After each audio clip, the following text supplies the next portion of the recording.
ಈಗ ಯಾರೋ ಮಾಡಿದ ತಪ್ಪಿಗೆ ಈಗ ಇಡೀ ರೇಣುಕಾಸ್ವಾಮಿ ಕುಟುಂಬ ಈಗ ಕಣ್ಣೀರಿನಲ್ಲಿ ಮುಳುಗಿರ್ತಕ್ಕಂಥದ್ದು, ಜೊತೆಗೆ ಹೌದು ಬೀದಿಗೆ ಬಂದಿರತಕ್ಕಂಥದ್ದು ಸಾಮಾನ್ಯವಾಗಿ. ಸೊ ಓವರ್ ಆಲ್ ಆಗಿ ಅವ್ರ ಕುಟುಂಬದ ಬಗ್ಗೆ ಹೇಳೋದಾದ್ರೆ ಏನ್ ಹೇಳ್ತೀರಾ ಸರ್?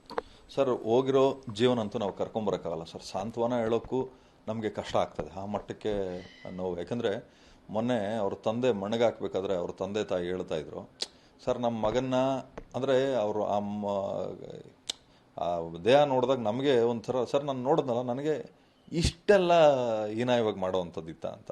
ಆಮೇಲೆ ನನಗನ್ಸಿದ್ದೇನು ಅಂದರೆ ಆ ಜಾಗದಲ್ಲಿ ನಾನಿದ್ದಿದ್ರೆ ನಡೀತಾ ಇದ್ದಿದ್ದೆ ಬೇರೆ.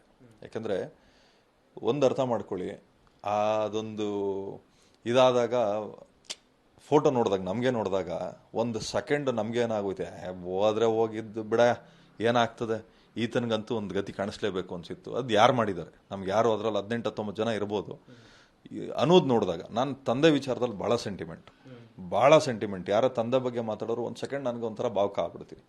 ಯಾಕಂದರೆ ನಮ್ಮ ತಂದೆ ನಮ್ಮ ಜೊತೆಲಿ ಒಂದು ದಿವಸಕ್ಕೂ ಜೊತೆಲಿ ಕೂರಿಸ್ಕೊಂಡು ನೀನು ಹೆಂಗಿದ್ಯಾ ಮಗನೇ ಅಂತ ಬೇರೆಯವ್ರ ಥರ ಭಾಳ ಸ್ಟ್ರಿಕ್ಟಾಗಿ ನಮ್ಮನ್ನು ಬೆಳೆಸಿದ್ರು. ಇವತ್ತು ನಾನೇನು ಊಟ ಮಾಡ್ತಾಯಿನಿ, ಏನು ಬಟ್ಟೆ ಹಾಕಿದ್ದೀನಿ, ಏನು ಬೆಳೆದಿದ್ದೀನಿ, ನಮ್ಮ ತಂದೆ ಭಿಕ್ಷೆನೆ. ಆದರೂ ಕೂಡ ಆ ತಂದೆ ಸ್ಟೇಟ್ಮೆಂಟ್ ಕೊಡ್ತಾರೆ, ಏನು ನನ್ನ ಮಗ ಇಲ್ಲ ಅಂದಮೇಲೆ ನಾನು ಇರಬೇಕಾ ಅಂತ. ಒಂದು ದಿವಸಕ್ಕೆ ತೀರ್ಕೋತಾರೆ. ಸರ್, ತಂದೆ ಬೆಲೆ ಏನು ಅನ್ನೋದು ನಮಗೆ ಗೊತ್ತಿದೆ. ಕೆಲವೊಬ್ರು ಕಳ್ಕೊಂಡಿರೋರು ಗೊತ್ತಿಲ್ಲದೆ ಇರ್ಬೋದು, ಆದರೆ ಒಂದು ವರ್ಗ ಇದೆ, ನಮ್ಮಂಥವ್ರ ವರ್ಗ. ಇವತ್ತಿಗೂ ದೇವ್ರ ಜೊತೆಲಿ ತಂದೆನೂ ಹಿಡ್ಕೊಂಡು ನಾವು ಪೂಜೆ ಮಾಡ್ತೀವಿ. ಯಾಕೆಂದರೆ ಅವ್ರು ಕೊಟ್ಟಿರೋ ಭಿಕ್ಷೆಯಿಂದ ನಾವು ಬದುಕ್ತೀವಿ.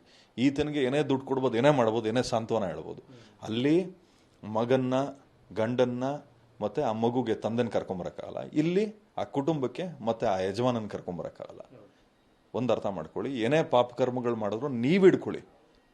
ನಿಮ್ಮ ಯೋಗ್ಯತೆಗೆ ಇನ್ನೊಬ್ಬರನ್ನ ಕಡ್ಕೊಂಡು ಅಮಾಯಕರನ್ನೆಲ್ಲ ಹಿಂಗೆ ಬೀದಿ ಪಾಲು ಮಾಡ್ತಿರಲ್ಲ. ಸಿನಿಮಾ ಅಂದರೆ ಮೆಟ್ಟಲ್ ಹೊಡಿತಾರೆ ಜನ. ಈ ಕರ್ತವ್ಯ ಅನುಕುಮಾರ್ ಕುಟುಂಬ ಇರ್ಬೋದು, ರೇಣುಕಾಸ್ವಾಮಿ ಕುಟುಂಬ ಇರ್ಬೋದು, ಮುಂದಕ್ಕೆ ಏನಾದ್ರು ಅಭಿಮಾನಿಗಳು ಅಂದರೆ ನಿಜವಾಗ್ಲೂ ಕೆರ್ದಲ್ಲಿ ಹೊಡಿತಾರೆ. ನಿಮ್ಮ ಯೋಗ್ಯತೆಗೆ ಇವೆಲ್ಲ ಬೇಕಾ ಅಂತ. ಫಸ್ಟ್ ಇದನ್ನು ಬದಲಾಯಿಸ್ಕೋಬೇಕಾಗ್ತದೆ. ಯಾಕಂದರೆ ಒಂದು ತಲೆಯಲ್ಲಿ ಇಟ್ಕೊಳ್ಳಿ, ಒಬ್ಬ ಹೀರೋ ಆಗ್ತಾನೆ, ಒಬ್ಬ ನಿರ್ಮಾಪಕ ಆಗ್ತಾನೆ, ಒಬ್ಬ ನಿರ್ದೇಶಕ ಆಗ್ತಾನೆ ಅಂದರೆ ಏನೋ ಒಬ್ಬನಿಂದ ಆಗಲ್ಲ, ಎಲ್ಲರೂ ಕೈ ಜೋಡಿಸಿ. ಸರಿ, ಇವಾಗ ನಾನು ಸಿನಿಮಾ ಮಾಡಿ ನೀವು ಪ್ರಚಾರ ಮಾಡಲಿಲ್ಲ, ಎಷ್ಟೋ ಹೀರೋಗಳ ವಿಚಾರದಲ್ಲಿ ನೀವು ನಿರ್ಧಾರ ತೊಗೊಂಡ್ರಿ, ನಾನು ಪ್ರಚಾರ ಮಾಡಲ್ಲ, ಏನಾಯಿತು ಸಿನಿಮಾಗಳು? ಒಂದಿಟ್ಟು ತೋರಿಸ್ಬಿಡಿ ಸರ್. ಮಾಧ್ಯಮದವರು ಪ್ರಚಾರ ಮಾಡದೇ ಇರುವಂಥದ್ದು, ಮಾಡಿರುವಂಥದ್ದು ಫೇಲ್ಯೂರು ಆಗಿದೆ, ಮಾಡದೇ ಇರೋವಂಥದ್ದು ಫ್ಲಾಪು ಆಗಿದೆ. ಮಾಡದೇ ಇರುವಂಥದ್ದೆಲ್ಲ ಫ್ಲಾಪ್ಗಳಾಗಿರೋದು. ಅಂದರೆ ಇಲ್ಲಿ ಅರ್ಥ ಮಾಡ್ಕೋಬೇಕು, ಒಬ್ರಿಗೊಬ್ರು ಕೈ ಜೋಡಿಸ್ದಾಗ ಮಾತ್ರ ನಾವೇನಾದರೂ ಒಂದು ಸಾಧಿಸೋಕೆ ಸಾಧ್ಯ. ಎಲ್ಲರೂ ಕೈ ಜೋಡಿಸ್ದಾಗ ಮಾತ್ರ ಮುಂದಕ್ಕೆ ಎಳೆಯೋಕ್ಕೆ ಸಾಧ್ಯ ಸರ್. ಯಾವತ್ತೂ ಅಷ್ಟೇ ನಿಜವಾಗ್ಲೂ ನನಗೆ ಅನುಕುಮಾರ್ ತಂದೆದು ನೋಡಿದಾಗಂತೂ ನಾನು ಧರ್ಮಸ್ಥಳಕ್ಕೆ ಹೋಗಿ ಬಂದು ನೈಟ್ ಒಂದು 12:30ಗೆ ರೀಚ್ ಆದೆ. ಕೂತ್ಕೊಂಡು ಆ ವಿಡಿಯೋ ನೋಡ್ತಾ ಇದ್ದೆ. ಒಂದು ಸೆಕೆಂಡ್ ನನಗೆ ಏನಾಯಿತು. ಯಾಕಂದರೆ ಆ ಕಾರ್ಯನ ಮುಗಿಸೋವಂಥ ಸ್ವಾತಂತ್ರ್ಯನೂ ಆತನಿಗಿಲ್ಲ. ಆತ ಅಳ್ತಾನೆ, ಆತನ ತಾಯಿ ಅಳ್ತಾಳೆ. ನಿಜವಾಗ್ಲೂ ನನಗೆ ಅನಿಸಿದ್ದೇನೆಂದರೆ ಇದೊಂದು ಕಣ್ಣೀರು, ಒಂದೊಂದು ಕಣ್ಣೀರು ಒಂದೊಂದು ಶಾಪ ಇರ್ತದೆ. ಆ ಕಣ್ಣೀರು ಯಾವತ್ತು ನನ್ನ ಒಬ್ರು ಗುರುಗಳು ಹೇಳಿದ್ ನೋಡಿದೆ, ಅಮಾಯಕರಿಗೆ ಇಲ್ಲ ಚಲ್ಲದ ಆರೋಪ ಮಾಡಿ, ಇಲ್ಲ ಚಲ್ಲದ ತೊಂದರೆ ಕೊಟ್ಟು, ಅವ್ರನ್ನ ಮುಗಿಸ್ಬೇಕು ಅಂತ ತೊಂದರೆ ಕೊಟ್ಟು ಅವ್ರ ಕಣ್ಣೀರನ್ನಾದ್ರು ಭೂಮಿಗೆ ಬಿದ್ದರೆ ತೊಂದರೆ ಕೊಟ್ಟಿರೋರು ಸರ್ವನಾಶ ಆಗ್ತಾರೆ ಅಂತ. ನೋಡೋಣ, ಆ ನಿದರ್ಶನಗಳು ಕಣ್ಮುಂದೆನೇ ಇದೆ.